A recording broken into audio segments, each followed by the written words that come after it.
অ্যাসেম্বলিতে নাকি তোমার শরীর খারাপ লাগছিল, কি হয়েছিল? টিপসি লাগছিল।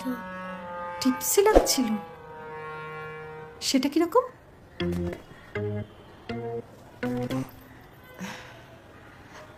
হাতে ওটা কি? স্কচ। স্কচ? স্কচ খেলে টিপসি হয়। তা স্কচ কে খায়? বাবা? মা? কাল রাতে। তুমি খেয়েছিলে নাকি কাল রাতে স্কচ? স্কচ শুকছিলাম, মানিক কাকা কিচেনে শুকিয়ে দেয়, শুকলেও টিপসি হয়। আচ্ছা, আমাকে একটা কথা বলো, তোমার বাবা তোমায় গাড়ি চালাতে দেন? যায় না। কেন? বলে লাইসেন্স না হলে গাড়ি চালানো যায় না। স্কচ খাওয়ারও লাইসেন্স পেতে হয়, বড় হতে হয় তো, না হলে তো পুলিশে ধরে। শুকলে ধরে।